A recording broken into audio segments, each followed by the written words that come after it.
Welcome to Conflict Managed. I'm your host, Mary Brown. Conflict Managed is a weekly podcast about toxic work environments and how to fix them. We're glad you're here. Good morning, James, and welcome to Conflict Managed. Good morning, Mary. Thanks so much for having me.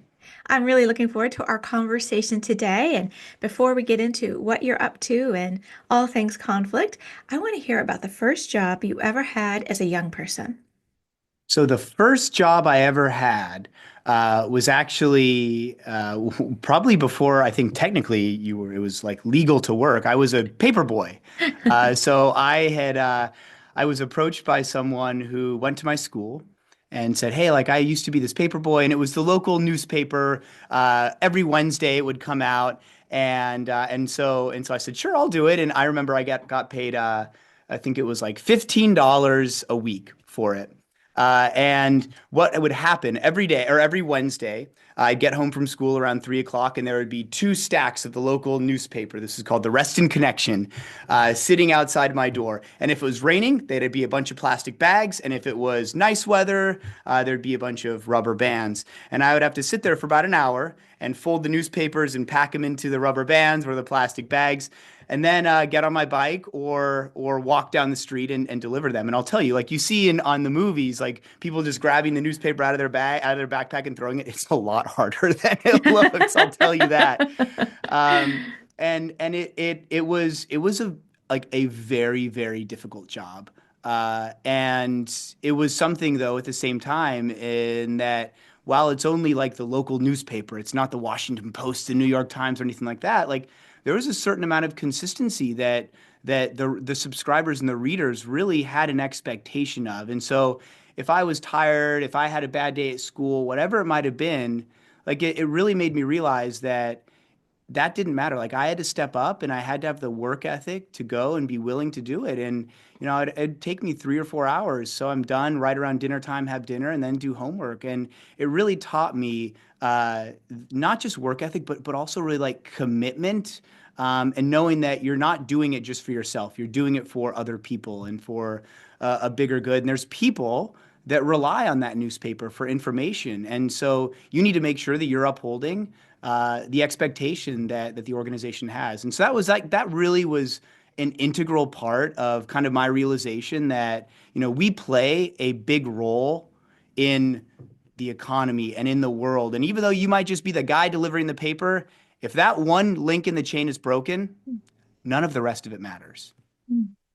That is such an interesting lesson as a young person. So I live in a small town and there's a newspaper. It used to be 2 days a week. Now it's one day a week, but it's all time sensitive. It comes out and it's about the yard sales that are happening in a day or two, or the parade, or the plant swap, or whatever it might be. And so if it doesn't, it's not like you can just get it whenever you get it. It's time sensitive. And that's such an interesting lesson to learn as a young person about. It might seem like a small part, but when one part's not working, it all falls apart, which we learned Yeah. in the pandemic. It's like somebody might have all the pieces to put their stoplight together, but this one piece because of the supply chain, and that means it can't be put together because this one Yeah. little And piece. I don't want to sell short the yard sale or the bake sale or anything like that, but like also a big part of this newspaper was, hey, the city council meeting is Mhm. happening next week and there's a public hearing, and do you want to speak about this? And it was actually something that my mom mentioned to me once when I was like, oh, come on, I can just do it tomorrow. And she said, no, you can't. Like there's a consistency that people expect with it. And if you look at it, and I remember she turned the page, I don't know, page 10 or whatever, and she said, look, like there's a city council meeting that's happening on Friday, and there's a public hearing. And this could impact the people that live down the street from us if they don't have an opportunity to be able to have their voices heard. And so it's not even just the paper and people being able to see this. It's potentially like if they don't see that and they don't go and they don't have their voice heard, potentially the city decides to do something different. And hey, does that happen all the time? Does that even happen sometimes? Probably not. But you know what? Like even if it happens once, that's too many times. Mhm. Right. I love that because if we think, oh, well, it doesn't, no, it doesn't really happen. Now we're deciding for other people, or we Right. are deciding when we don't know. We do our part, and then other people decide what it is they want to do. All right. So where did you go after having your paper route? After that, I worked at Baskin Robbins. So I was a swimmer, and I was really young for my class, and so I always wanted to be a lifeguard, but I was too young to get certified to be a lifeguard for this one summer of like freshman to sophomore year of high school. And so I went. I worked at Baskin Robbins, and I mean that's also a pretty hard job, but it's only 3 4 hours a day, and I really liked it. I did it, and I enjoyed it. And then I got the opportunity after the summer to stay and also work in the winter. And when you're working in the winter, it's not as busy, but you're the only person. Mm. And so that was also like, hey, there was a lady who they opened up at 10 a.m. every day, even in the middle of the winter, and there was a person who would come every day and get the exact same order. I still remember it was a milkshake with mocha, a chocolate milkshake with mocha, and like a certain number of pumps of one of the syrups. And if you were late, she was late to work, and you Mm. couldn't have that, right? And so that was also really fun. I learned how to write on cakes, and that's another thing. Like you learn to write on cakes. My handwriting still to this day is not very good, but if you're writing on someone's birthday cake, that's a once a year thing. And this is a Baskin Robbins cake. This is not a cheap cake. So you got to make sure it looks good. You have to care. You have to have a certain amount of like ownership in what you're doing. And I think that's something that I learned there was you know no matter how big or small of a role you're playing, like you need to own what you're doing. You need to own the outcome of it. And like I think that it's really stuck with me. Like act like an owner. Whether you're just working at Baskin Robbins or whether you're a CEO of a company, if you act like an owner, it drives you to make more informed and more thoughtful decisions. Mm. I love that. One way I think about it is, is this a job or my career, right? So when you think about being at Baskin Robin, if that's not where you want to end up, you think, oh, this is just a stop on the road, so it's just a job. But if you think about it as I'm making who I am, I'm making connections, I'm developing my own work ethic, I'm developing my own reputation to myself and to others, all these different everything. I'm a collection of experiences.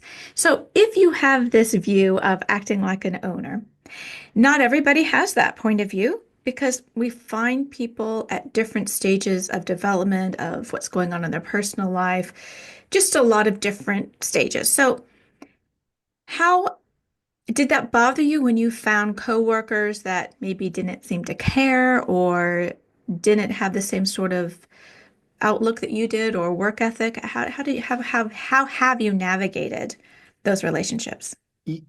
Mary, I think that's a great question because, uh, and I'm almost going to reframe it a little bit Sure. because a lot of the times you see a coworker or someone, you say, well, they're not doing what they're supposed to do. And as human nature probably reflects, like we always kind of assume the worst, right? They just don't care or they just don't want to. And that could be the case, but I find that typically when people aren't doing the things that they're supposed to do, let's call it, is because of one of two things. Either they don't see the value in it, or they don't understand how to do it. And if you reframe it that way, then it gives you opportunity to help. If they don't see the value in it, then you need to help them understand why is this task important? Hey, maybe they're right. Maybe it's not that important. Maybe there's just something that we could change or we could automate in some way. But helping them understand, kind of like that paper route situation in the conversation I had with my mom was that helped me solidify why this was important. Like what is the value in making sure that I am being consistent about it, and understanding the bigger picture can be critical. The other part is if maybe they're not doing it because they don't understand how to, and they're worried to ask for help or to raise their hand or whatever it might be. And so I think it's really important. Like if someone's not doing it, you sit down and you say, like, let's talk about why, what's going on here. Like, what do you think is really the reason? And it might be as easy as just saying, hey, you know what? This is the way that you follow this process to be able to help ensure that you're delivering it. And here's why it's so important. And here's why it's not just the task is important, but you're important. You're valuable. You're a critical part in us being able to achieve this greater vision and this greater goal. And by the way, now we take for the Baskin Robbins example, look at the role. Like the role that you're playing helps us drive all these really great things that we're doing as an organization. So let's really work towards making sure that we can help enable you understand why it's important so that we can all then achieve our goals. Yeah, absolutely. It's so much, so many times we we treat adults at work as as that's they're not adults in a way. Everybody wants to know why they're doing what they're doing and whether or not I like this particular thing that I've been asked to do at work. If I've been told why, most people are more likely to say, well, I don't like it, but I know why. Or, and the how, right? Again, as you said, that resistance. And sometimes people, they would do it. They just don't know how. They feel, self-conscious, all the reasons that you said. So when you went to college, what did you go to college for? I went to college. I didn't really know what I wanted to go to college for. I ended up getting an economics degree, and it was because the professors that I had were great, and I really liked them, and I really enjoyed the study. It was kind of one of those things where I wasn't the best high school student, and it was because I just didn't really find anything that I was passionate about. And then all of a sudden, I went into Econ 101, which most people are like, "Really, this guy gets excited about Econ 101? Let's be real."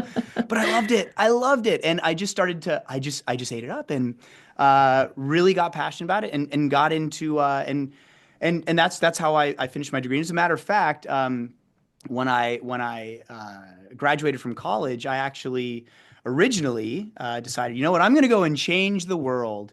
And my view of changing the world was I'm going to go work at a nonprofit in Washington, D.C. And so I got an internship for the summer after I graduated college, went to D.C., and it was a great learning experience. I worked for a small nonprofit. They're still around. They do great work, actually for colleges and universities and trustees. Uh, and I realized at a certain point, though, as great as that nonprofit was, as great as the opportunity was, I realized it's when you're working at a nonprofit in Washington, D.C., it's actually really hard to change the world. You're just kind of like you're playing a very, very small part of it. And so I decided, you know what, this probably isn't for me. And so they offered me to stay on full time. I declined, got in my car, a 1985 Volvo station wagon, drove across country to where my parents lived, and didn't have a job. Started applying for jobs on the road. Got into LA on like a Wednesday morning, and had my interview with the company I ended up working for on Wednesday afternoon. And it's almost, you hear about, Mary, like the butterfly effect of like these small decisions and how they have just such a huge impact on your life. And I'm just so blessed that I kind of made that decision and really took that leap, because I was sitting there on that Wednesday afternoon at my first interview, and I will remember to this day sitting and looking down at the newspaper that was sitting in the waiting room of the lobby of this company, and it was the Wall Street Journal, and it was about how yesterday Bear Stearns had collapsed. The financial crisis had started Mhm. officially now. And I got so lucky to find a company that was still hiring and gave me an opportunity. And I just think, like, if I hadn't found that, like, that could have been, people started getting laid off after that. It could have been so long till I'd found a job. But I got in the door with a company, an entry level role, and was able to start moving up. And that was, I mean, it was just such a great experience that I had. And that's really what got me started in kind of my sales career that I've had.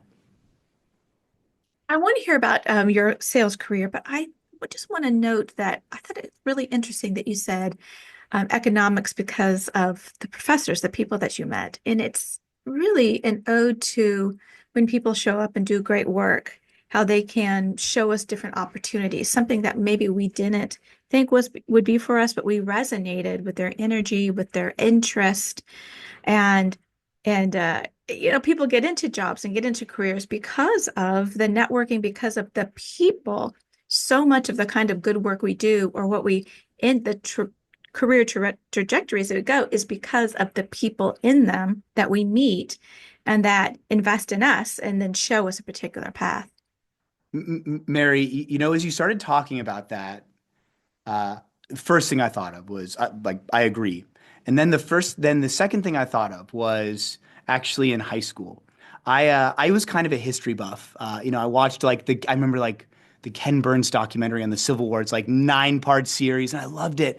And I remember 11th grade history class, and my professor, the way that this professor taught or teacher was we had the projectors, and she would take the little like the slide out of the projector and put it on the projector, and it would shine up on the board, and it was literally a page of notes. and you had to write down verbatim every word on that page because that was what you were going to get tested on. And she would essentially just read the entire page of notes. I remember someone, this is back in the day with like when digital cameras were coming out, someone came once and tried to take a picture rather than writing down the notes. She said, no, no pictures. You have to write it all down. And I contrast that with, as you had mentioned, like, the professors. And the reason I loved economics was because it was relatable. They told a story. Economics is the study of humans and human action in a marketplace. And when my professors would talk about the concept, they wouldn't talk about the supply and demand graph and the formula about it. They would say, here's how it works. Let me tell you a story. And those stories really stuck with me. And that's what really got me excited about it, as opposed to here's a slide, write it down, you're going to get tested on this. And that story helps you relate it to yourself, Mhm. helps you understand, helps you get a better lens of how the world works and operates. Yeah. That's so true. Story, it's these connections that we make, right? And so I taught ethics for a long time, and I used to use this book called The Moral of the Story.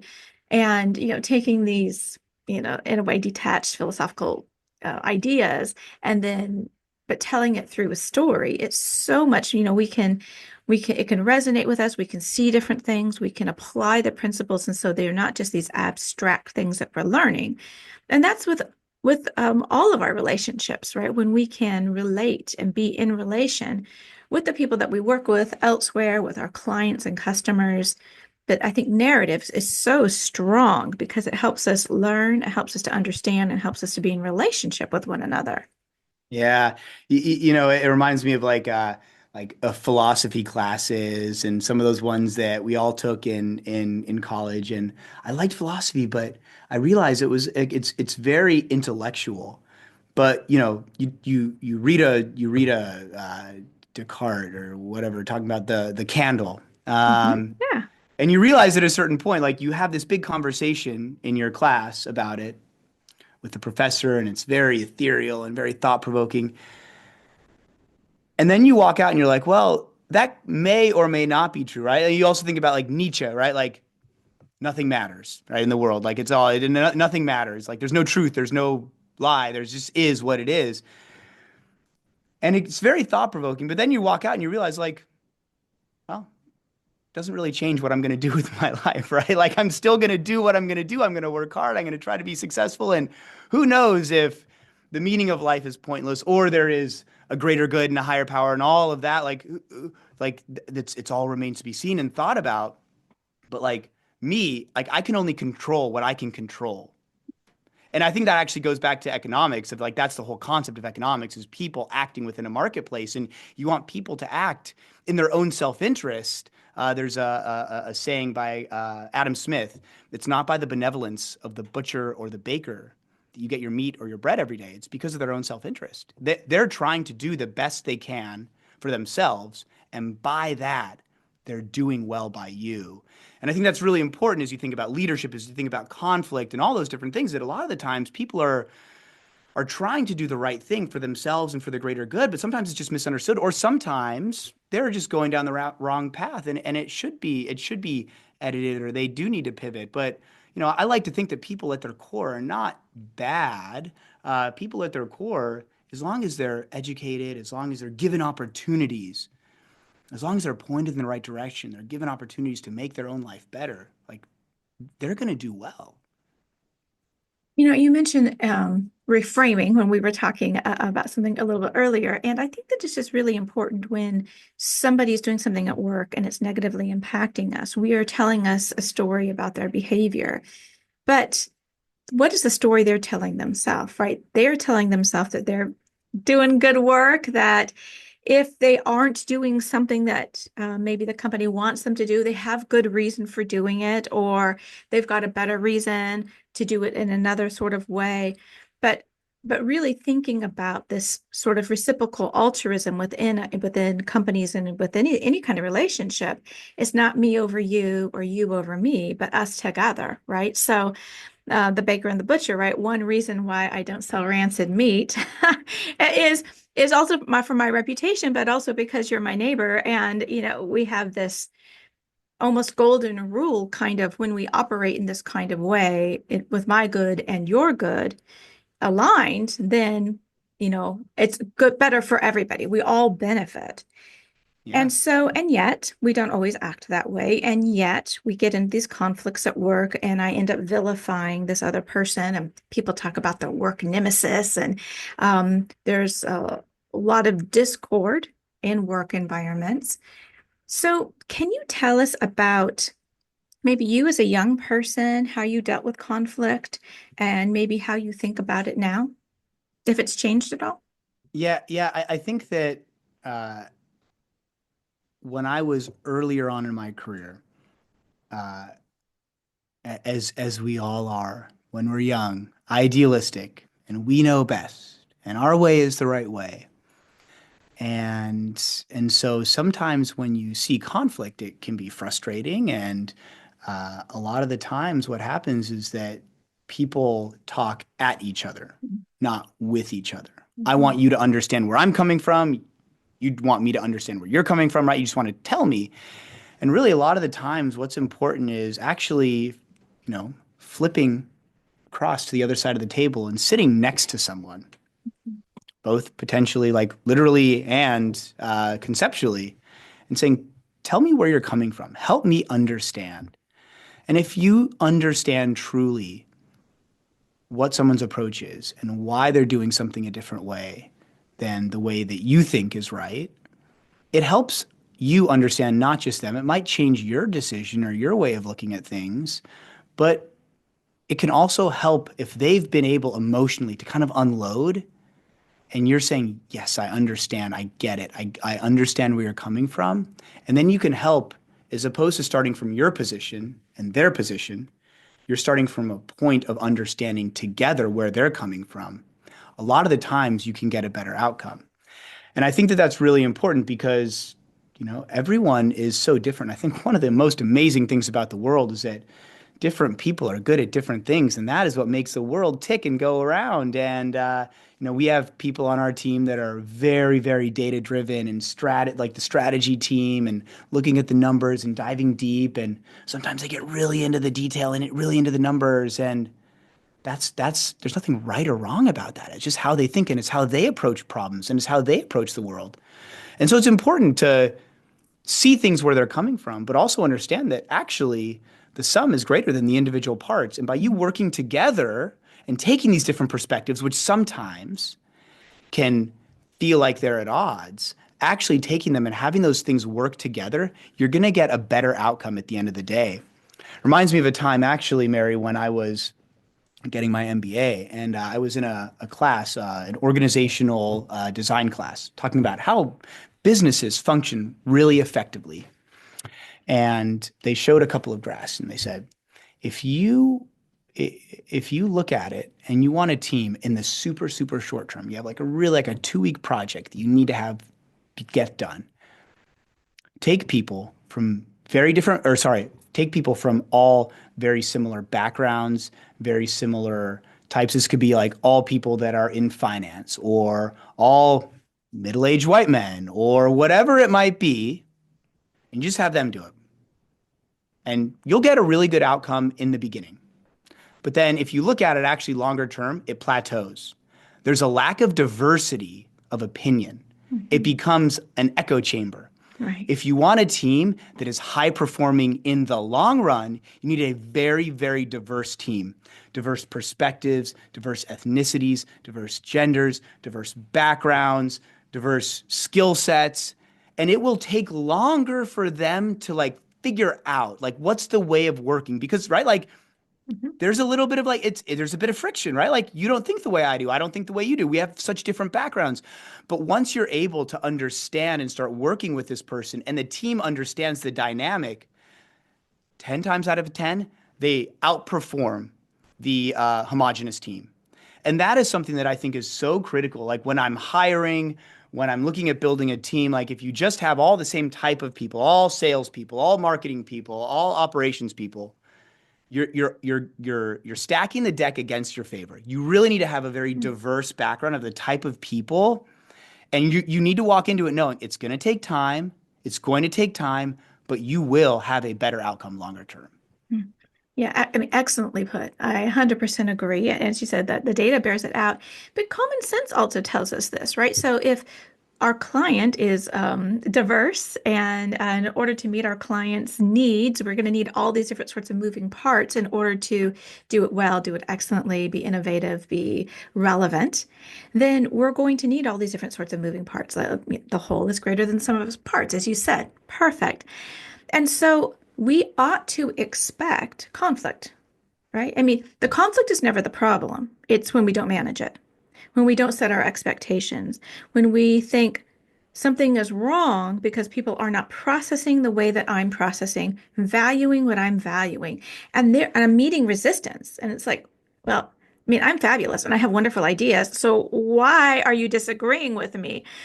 But and I think that most of us professionals have that point of view. We've gotten where we got because we are creative and because we, have all of these ideas. But two is better than one, three is better than two, right? As we get more together. So making those teams, not just putting them together, but then giving them the tools to disagree well. We should Yeah. expect the disagreement. In fact, lack of disagreement is a red flag that you're going to get this homogeneous outcome, the short-term gain only. But Mary, it's so hard. It's so uncomfortable to disagree with people, right? Like it's easier to just True. like it's easier to just say, sure, okay, we'll do it that way. And then just right, like not see the value in it and just Mhm. not do it. Yeah. Um, and so I think it's really important though to have this foundation of trust, and a foundation of, hey, we're going to disagree. We all want the same thing. The great thing about Indeed Flex, where I'm working, is that our motto is we help people get jobs instantly. Knowing that that's the goal, it's hard not to say like we're going to disagree because at the end of the day we all want the same thing, and the same thing is a very noble task of helping people find work, put food on the table, be able to pay for an engagement ring or a car, or potentially be able to turn the electricity back on in their house. But what you were saying really reminded me of a book by Kim Scott, Radical Candor. Yes. I'm sure you've heard It's of that back here one. somewhere. Yeah. There we go. If you have that foundation of trust Mhm. and you set it up and you say, look, there are going to be conversations we're going to have that are going to be difficult. I'm going to say things that are going to be honest, and I'm also going to say things to you that uh, I want you to know, like, I want to apologize in advance. It's may not come across in the best way. But I want you to know that when that happens, it's not coming from a place of insult or not caring. It's my way of communicating, and I don't always communicate the way that you need to be communicated to, and I will work on that. But I want you to know that, like, I want to be able to have open and transparent honesty with you, and I expect that you have open and transparent honesty with me. And when I say something that is tough to hear, take it on board. Give me feedback on it, on how I might be able to deliver it more effectively, but know that it is coming from a place of caring, and both of us want the same thing. And if we both always know that what we want is the same, and we can walk lockstep with each other on that, then you are going to have a amazing, amazing foundation, and the ability for people to like you move so much faster, right? Rather than saying, Mhm. "Well, I don't know how to approach it. I'm going to set a meeting with a person for next week to talk to them and like tell them how I felt about the way they approach them." And you say, "No, Right. have it out, hash it out right there. Like let's move on." And if you both agree with that, that's really good. Now the problem, Mary, is if there's a lack of alignment, right? Like Yeah. if they feel, if they feel like you're acting with radical candor, but they're not ready for that yet, right? And so Hmm. it's important to make sure you're meeting people where they are and helping them understand the sincerity in your approach. Yeah, you've just said so many things that I agree with that I want to talk a little bit more about. And one is you have all this diversity, but one thing you have in common is the same mission, right? And if you can trust that everybody has the same mission in mind, then you actually need each other to achieve that mission. You need me as much as I need you, and we need to fight for our part of it so it doesn't get left to the wayside in order to achieve this thing. So if we have the same goal in mind, and with radical candor, right, as she has said that has been misunderstood by some people to be rude. And of course, that's not what you're talking about. It's how do we be honest, not brutal honesty where I can say whatever I want because, but it's this kind of honesty where I'm not walking on eggshells. You're an adult. I'm an adult. We can communicate with one another. And if I've crossed a line or you feel like I've crossed a line because I was honest in a certain sort of way that doesn't resonate with you, then you need to have that conversation with me, right? So getting rid of mind reading, being able to actually communicate. And when we think about the concept of psychological safety, right? Psychological safety, right? The belief that you can speak up without fear of retribution, you don't just have that because you say you have it. It has to be earned in a way. So if you say as the leader, we're going to communicate in this honest, transparent way, then people will only do it if they see it lived, right? So they say, Hmm. oh, James does this. He does this consistently. When I was offended or I wasn't sure or I disagreed, I spoke up. And this was the response. It really was respect, professional respect. And the more we feel that, the more confidence we gain in our relationships. Like, as you said, this foundation of trust. Yeah, You're absolutely. you're so right on.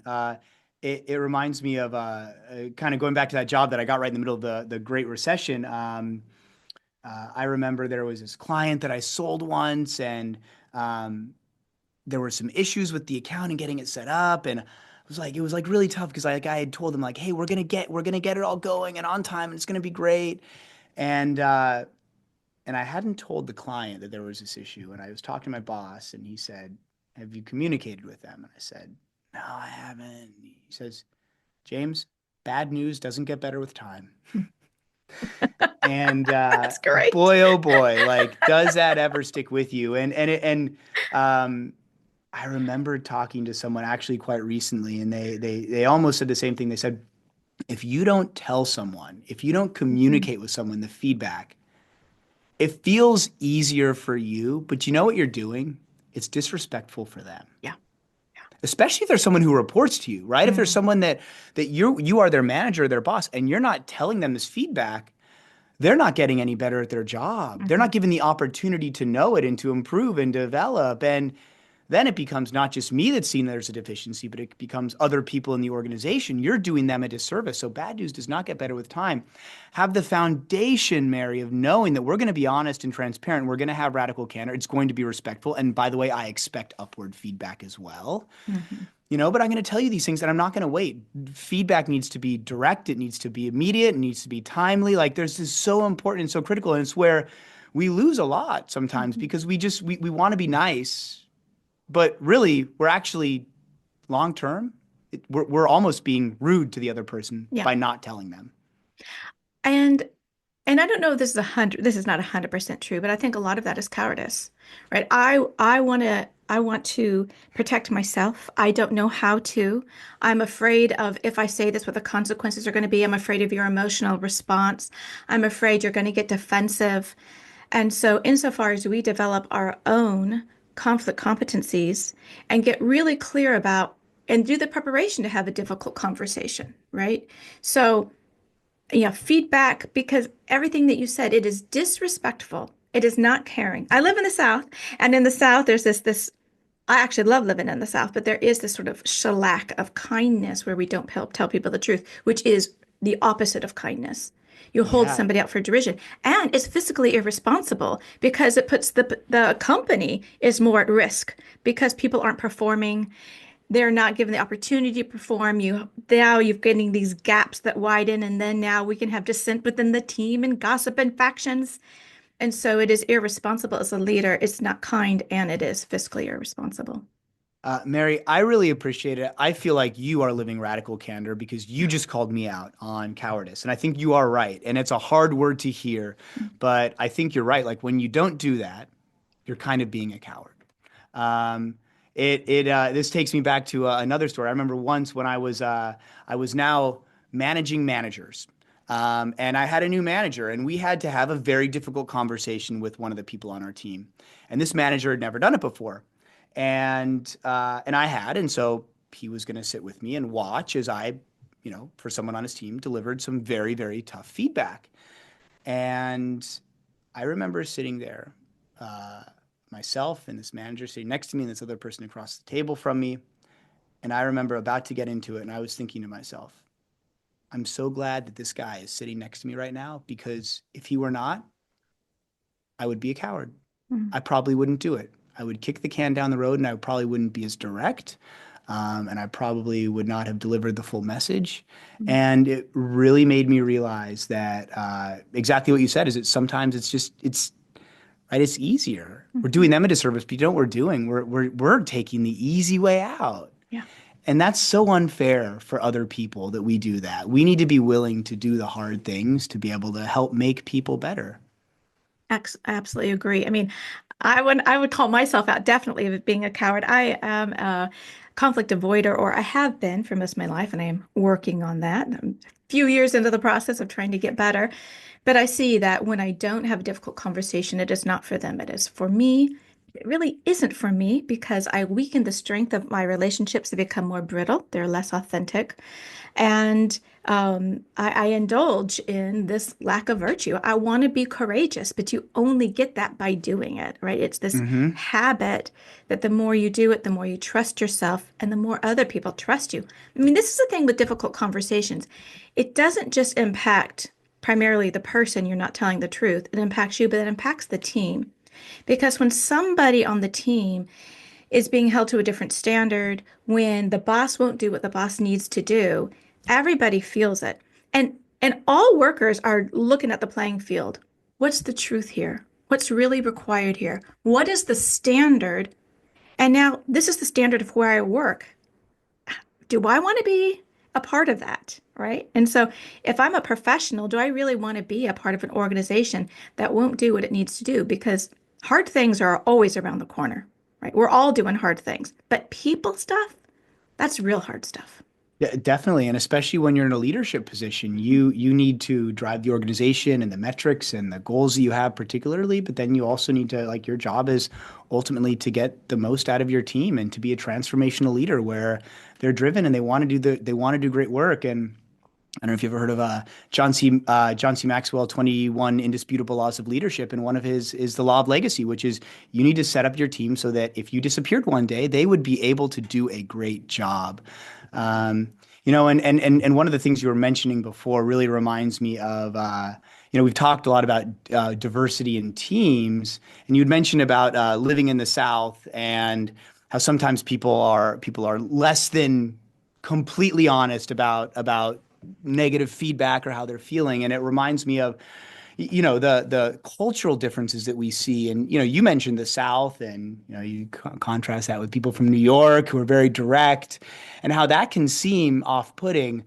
There was a time in my career where I lived overseas and I managed a team of very diverse people. It was all managers who were from different countries in Europe, Germans and French and Italian and North African and whatnot. And there was actually a time we all like we spent about an entire day together just talking about cultural differences. Mm, There was like a test that you could take about like how you looked at the world, how you saw mhm. time, right? Is time like is time important to you? Like time means you're on time, or is time like thought about in blocks? Like Right. 10 to 10:15 is on time, right? Like Right. those types of things have a big impact because if I am from one culture and time is thought of as like, hey, as long as I'm there within 10 minutes of the start time, I'm good. And you show up to a meeting 5 minutes, 7 minutes late with someone who is from the Netherlands, who is like, or Germany, very prompt, they're going to see it as insulting. Mhm. But in reality, like that's not how it is. That's not how it's thought of for someone from a different culture. And so understanding these cultural differences and by the way, like we're talking about different countries, you're talking about different regions. It's also, the way that you were brought up. You could have Mhm. people that went to the exact same high school and, grew up together, but like have different ways and perspectives of looking at the world and understanding that and appreciating it and knowing that actually that's the beauty in humanity is so important. But that beauty and humanity can become a conflict if it's not being addressed appropriately, if it's not being thought of, if we're not being transparent about understanding that everyone is a little bit different in the way that they approach the world. I absolutely love that you spent an entire day setting expectations. And somebody might listen and say, oh, must be nice, to be able to have this time. And I say, you don't have the time. to not set expectations. You need to set expectations and then revisit it and revisit it. You can't say, oh, in 2020, January 2020, before the pandemic, we set these expectations, or 3 years ago. Things shift. Different workers come in, and the more you spend time in dialogue and just the everyday, because life is lived in the everyday office environment, setting and resetting and understanding what those expectations are, you're going to reduce the unnecessary conflict, which happens to do with miscommunication. The time is a wonderful example. What does it mean to be on time? What does it mean to be dressed professionally? And so I say one thing, you heard it, but you heard a different message, like what is communication? But if we just set these expectations, then we're used to having dialogue and we're used to setting, like, well, what's going on here? And so we're more likely to speak up when something difficult is happening. But yes, you don't have time to not seriously set and reset those expectations. Yeah, it's almost like if you think about like the name of your podcast, Conflict Managed, it's almost that effective management of conflict happens before there's a conflict, Yes. Yes. right? And then if you've set the right expectations and have that trust, Yeah. then that conflict actually doesn't need to be managed because it's appreciated. Like the conflict becomes a good thing. Right. Right. Isn't it really interesting how that perspective is such a shift? Yeah. And if you really, but it's easy to say it, it's very hard to live it, right? That's Like for if you sure. actually live by that, I mean, it's just amazing. It's not amazing how much better your relationships are. It's amazing how well people do in the environment that you put them in. Yeah. It's so true. And, we say conflict is an opportunity, and we say, yeah, don't give me that opportunity. But it's really true because when you do hard things with people, you develop a kind of trust, a kind of knowledge, and it strengthens those relationships.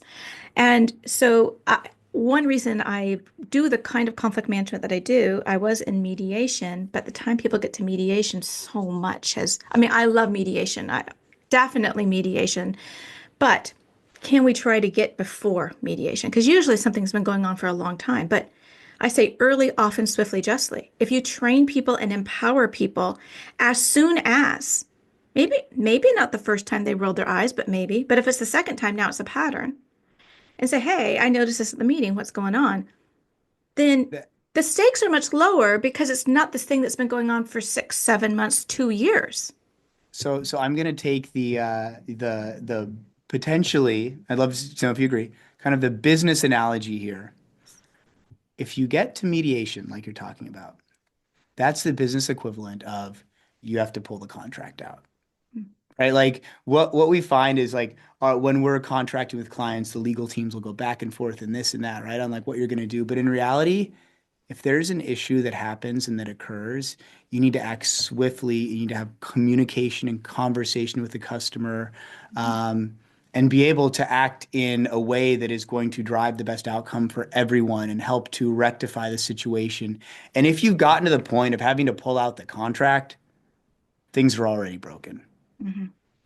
Absolutely. Yeah. What is amazing about the magic of mediation is that, you know, in a real mediation, workplace mediation, you're not just meeting with the people together. You've done work individually, there's Hmm. conflict coaching with them, and they come together, and this opportunity for them to de-escalate, to find a path forward.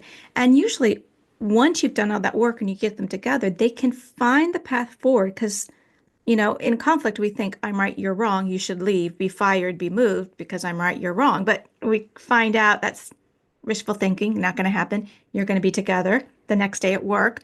What is that path? And starting that process. And so mediation can absolutely work. But wouldn't it be better if the first time, the second time, along, like as you said, bad news doesn't get better with time. And all of a sudden, I've been treating you this way for the past 6 months, and now I find it's a problem. Now, I don't trust you because you didn't trust me. You didn't talk to me. And all this bad blood that goes, between the two of us when if I had been empowered and coached, that's why I'm a huge advocate of ombuds organizations where having a conflict coach, because you could go to a training with me and you're not in a conflict with someone, and 6 months later something happens, having that resource to say, okay, let me work through this. And then that person goes and has that conversation. So whatever we can do to support our people so that they can do it. And then the managers when the individual worker can't do it for whatever reason, given whatever is happening. Yes, I think a lot of the times in a workplace, this really goes back to what we were talking to at the very beginning, which is in kind of having a shared vision. A lot of the times you have this conflict, and it's not that people are acting maliciously for the most part, right? And assuming that everyone is not acting maliciously or with ill intent, most of the time it's just that it just we just have to reset that. Hey, you both want the same thing. You both Mhm. really want the best outcome. I don't think that anyone meant anything, but it's just like one thing adds up and adds up and adds up, and before you know, it gets to a certain point where one of those people involved hears something and they're always assuming the worst, right? Like it Mhm. just like all of a Yeah. sudden things that actually are very asinine and never would have like if anyone else said or approached someone that way, like it Right. wouldn't be an issue. But now it's like because of this all this like kind of baggage that I have, I'm always Yeah. assuming that this is what's happening. And it's really important like resetting and saying, look, like first of all, we need to understand and we need to agree that we both want the same thing. We need to both agree that we all care. And then let's talk about like what are the things, what are the issues? And it's not about like venting and saying, well, coming with your laundry list, this and this and this and this and this. I mean, you definitely need to be honest about what happened and how you felt about it. But then you need to be able to pause and have the conversation where someone says, hey, when you did this, it made me feel this way. The other person says, oh wow, like I that wasn't my intent at all. I didn't mean it that way. Mhm. And like honestly, this is the beautiful part about it. And again, about humanity is it normally if you put two people in a room and say, we're going to back up, we're going to take a step back and we're going to level set and we're just going to have a conversation to be able to move through this. Most of the time, it ends up with people really walking out of it, at least in the workplace, in a much better position where they're able to, again, force multiply. Because a lot of times, that different perspectives that they're having actually means that if we can work through it, they're going to be better team members with a better outcome. Yeah. Absolutely, right. You're right. It just is this accumulation, and if this is why we need good leadership, right? Leaders who are empowering their employees to advocate for themselves, for their good, the good of the team, the good of the organization, but then also watching the climate when things shift, because everything is always shifting, change is always occurring, and so dynamics can just change, and so watching that to making sure first everybody knowing what a healthy work environment is and feels like and how they all contribute to that and what their responsibility is to each other to keep a healthy work environment. Professional, healthy work environment. Doesn't mean we're all best friends, but nobody should be crying in their car on the way in, screaming in the bathroom because they're so frustrated, right? So we know what it's not, we know what it is, and what is our role to get there. And when things are not going well for us, noticing it and then advocating that we can do something else, whatever our role is on that team. Mary, like I've hired a lot of people in my career, and there's a lot of skills you're always hiring for. So I don't want to oversimplify, but I'd say like if I had to only choose two things that I was going to like base my entire hiring decision on, it would be I want to hire people that are smart and that are not jerks. Mm. Right? Like if you have smart people who are good people at their core, you're typically going to get really good results from them, even if it's a complete change of industry or type of role that they're having, because they're smart, they're going to figure it out. Yeah.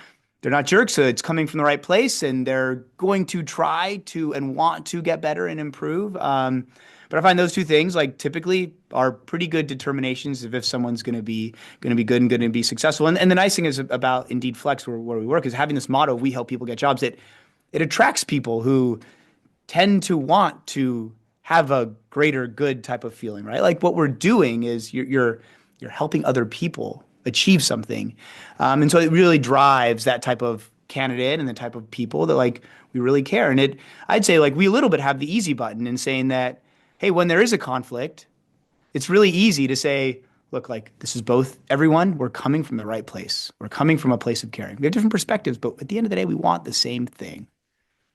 Yeah, absolutely. And I love that of what you're saying, because transferable skills, right? I mean, if you can learn, you can learn most things, right? And what is your attitude, right? When you're showing up. And the wonderful thing about a healthy work environment, when everybody is in, where these are the civility standards and this is how we act. If somebody is not going, you can only fake it for so long if you're not into that, if you're not willing to be a good colleague. And then it just becomes more apparent because if this is the standard and everybody's operating and we are speaking up when something is wrong or we're not walking on eggshells, that person outs themselves and then we part ways soon. And then that doesn't allow to fester and worm its way into these negative work environments. So it's that like back to that those standards of expectation setting that you hire somebody, you think they've got, sometimes though people surprise you negatively, but then we just part ways. Well, this is just not the place for you because that's not what we're doing. Yeah, and do you know what? Like, and when I hire people, I sometimes I give them what I call kind of the hard sell, which is I tell them about all the difficult things about the job because the last thing, and sometimes when people are really good and really talented, but I can just tell that like, they maybe don't have a certain skill set that we're looking for, a certain experience level or whatever it might be, or they have a really good experience level in a certain area, and I say like, why are you like, why would you transfer? And I tell people, I say, look, we need to make sure that we're making a good decision together Hmm. because the worst thing for you and for me, right? We both want the same thing. The worst thing for us is if I offer you a job, you start, you realize it's not really for you. I realize it's not really for you. You end up going and leaving in 6 months or a year or whatever it might be. All of a sudden, that to me is a bad hire. That to me means I made a mistake. To you, that's another job on your resume, and you don't want that. So we need to really come together and make sure that we're making the right decision together. Yeah, absolutely. Right. Hire slow, not too slow, but hire intentionally so that it's a good fit for both. James, our time, oh my goodness, I could just talk to you forever. So I have two questions that I want to end Yes. on, but I want to know a little bit more about what you're doing right now. So what is your current role? So I am the head of revenue for Indeed Flex. Essentially, my role is at Indeed Flex, we do two things. We have workers that we help to find work for, and then we have clients that we help to find workers for. So what we do, and we use technology to be able to optimize that and get the best outcomes. So we use technology by allowing clients to be able to say, hey, I want to rate the quality of these workers that I'm getting and build a pool of my favorites. And then the workers, as the workers get the ratings from the clients, they all of a sudden get priority of the types of jobs that they're getting. And so we're essentially building a marketplace. And my role is really to work with the clients and ensure that we're bringing the right ones on board who are going to, have opportunities for our workforce, make sure that they're happy with what they're doing. And ultimately, I'm really lucky to be able to lead a team of amazing people that are really trying to work with customers that have jobs to be able to offer to our talent marketplace. You're right. It's a pretty easy mission to sell because we want everyone to be gainfully employed. And that's something I'm so interested in. And so, one of the last things I will tell people is just offhandedly, well, if you're in a bad situation, leave because it's not so simple.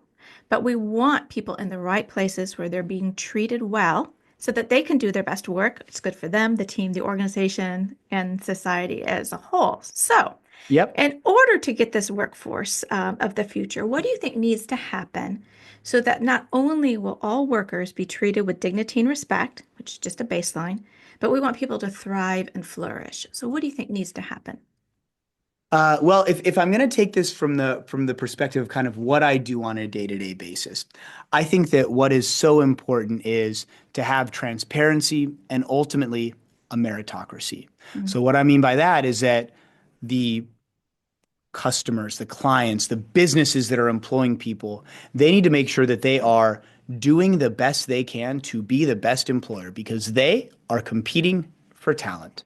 They Mhm. are competing for the best workers. So if it takes 25 days for me to be able to get a job and I don't hear back from a recruiter for a very long time and my onboarding isn't that great, then you're not going to have great retention. Right. And what you're going to do is you're going to say, the workers are bad, right? It's easy to point the finger at someone else.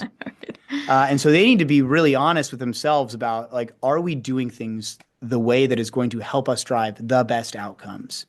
And then for the workforce, it's we need to make sure that we're giving them these opportunities to be successful. And as they work in a job, understand that potentially when they pick up a job, especially through our technology, they have the ability to choose where they want to work. Well, they might choose a place they want to work and they realize, I didn't realize it's not climate controlled. Or, you know what? it's a very consistent schedule and I need to take grandma to the doctor every Wednesday. Or it's a really long commute and the bus doesn't take me to this place. And so I can't work there anymore. It doesn't mean if they turn over and they leave, that doesn't mean they're a bad worker. It just means that that wasn't the right place for them. Mhm. And so, a really important part of what we do is we help to bridge that and allow workers to be able to have the control and choice to decide where they want to work and how much and what schedule and all that. And as they do well in that job and they get rated and they are more consistent about the work, they get better offers. Mm. And the same thing for our clients, right? Like as our clients have a better opportunity for the workforce, and as they remove 25-day onboarding requirements, now they get workers more quickly and more quality workers who are more likely to stay. And so I think it's really important to make sure that we have that transparency in the marketplace around aligned vision of I'm looking for good people, I'm looking for good work. Sometimes they don't always align perfectly, but can we find a way to work together to be able to allow for a better outcome overall? Mm. I love that. Absolutely. Well, James, thank you so much for your time. It's been just a delight talking with you today. It was my pleasure. Thank you so much, Mary. Take care. James, thank you so much for being on Conflict Managed. I really appreciate the work that you are doing for both the everyday worker and for the employer to bridge that gap so that people can find meaningful employment that is meaningful and works for them, and also employers can find those individuals that work well within their organization. Fantastic. Conflict Managed is produced by third-party workplace conflict restoration services and hosted by me, Mary Brown. You can find us online at 3pconflictrestoration.com. Come back. We have new episodes every Tuesday. And if you would like to watch this conversation with James and I, you can go over to YouTube at 3P Conflict Restoration. If you haven't had a chance to check out my latest book, How to Be Unprofessional at Work, it's 80 tips of what not to do and considers what we ought to do instead to have a healthy work environment. If you would please like, subscribe, share this podcast, that would really help us. So we want people to hear about James and all my other wonderful guests so that we can think together about leadership and conflict management and healthy work environments. And remember, conflict is normal and expected. Let's deal with it. Until next time, take care.